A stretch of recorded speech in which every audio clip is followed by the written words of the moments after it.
So the root cause, as the minister has pointed out, as he believes, is this electronic interlocking system. Let's try and understand this better with two of our experts who are joining us here on the show. Shashi Bhushan Roy, former Indian Railway Traffic Service Officer, Planning Director, Railways, and Akhil Agarwal, former Director General, Railway Board.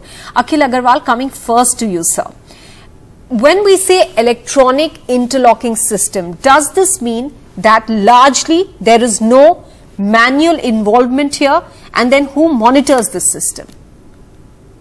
Yes, the electronic interlocking means when the command is given by the station master, because the station master is in charge of the station, who decides which train will be given precedence in case if there are two trains coming simultaneously, and he gives the signal.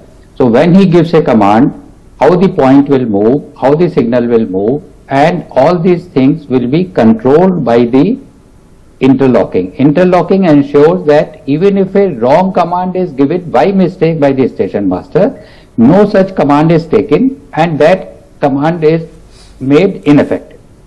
So basically interlocking ensures the safety, and let me tell you, the electronic interlocking passes a SIL 4 test. SIL 4 is a Safety Integrity Level 4 test.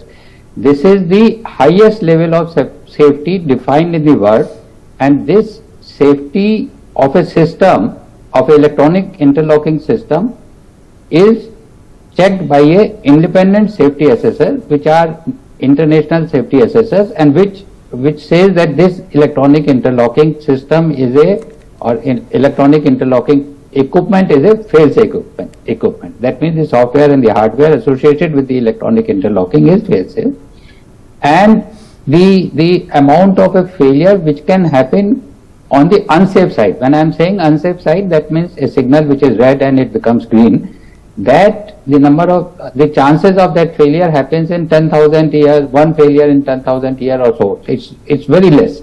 So we can say it's almost negligible. So that is a electronic interlocking system. So Shashi Bhushan Roy, then help us understand what has been said by the Railway Board member Jaya Verma today is that the signal was green, but the Coromandel Express that should have been on the main line went to the loop line. How did this then happen? What possibly could have gone wrong?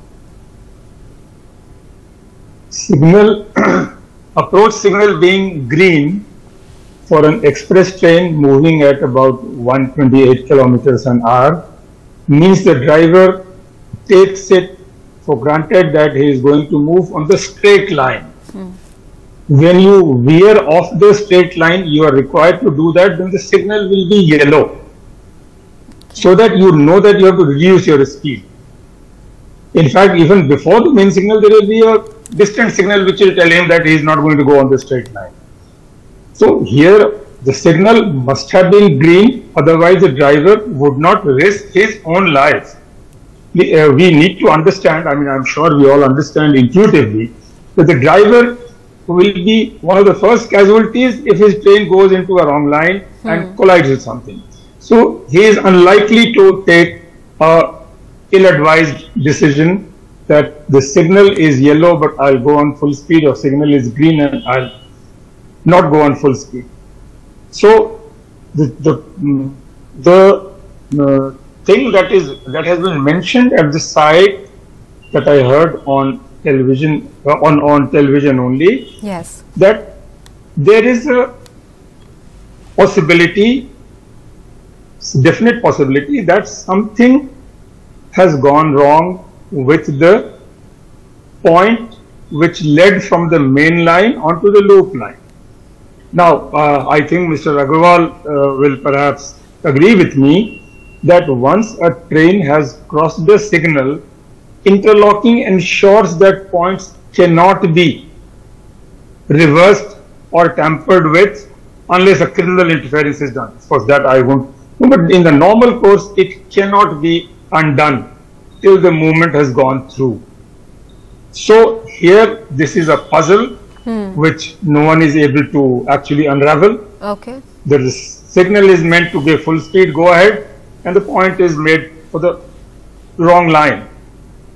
So then, Akhil Agarwal, is it possible that the alignment of the tracks went wrong? I mean, it's very hard to understand that if there is a green signal to go on the main line, how did the train end up on the loop line? I agree, and I agree with Mr. Roy. What he has said, that once a signal is given green, the driver is confident that he is going on a main line and he will be going at his maximum permissible speed, which in this case was 130 km per hour. It has been reported from the site, and even in the railway board press conference it has been reported that the signal was green and the driver was going at the highest speed.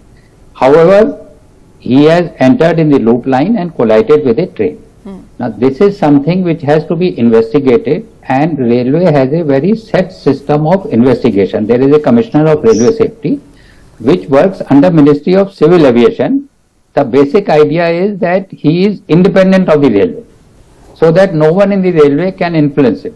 So he works in a different ministry, and he has his own infrastructure with him to find out the actual cause. He will go to the site, he will talk to the public, he will talk to the concerned official. He has all the data available from the site, which includes there is an event logger, that at what time a track circuit became drop and the train arrived at what time the signal was taken off, at what time the point was routed towards the reverse side.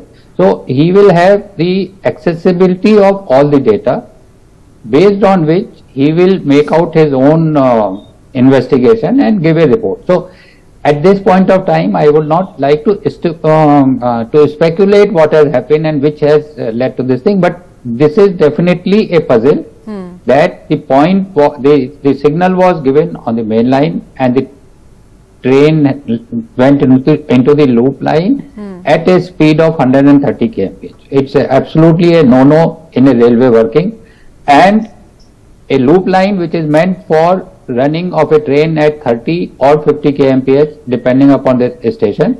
So at that loop line, if a train is going at 130 km per hour, there is a highest possibility that the train will derail by itself, even if there is a no train available there. And if there is a train, so what we have seen, what has happened, that it has collided with it and resulted in this accident. And as was explained, that because this was a stationary goods train carrying iron ore, the weight was such that it did not take any of the impact or very little impact of that collision. The maximum impact was on the train carrying the passengers, leading to the massive casualties. Many thanks to both of you, Shashi Bhushan Roy and Akhil Agarwal, for joining us here and helping us understand how these systems work.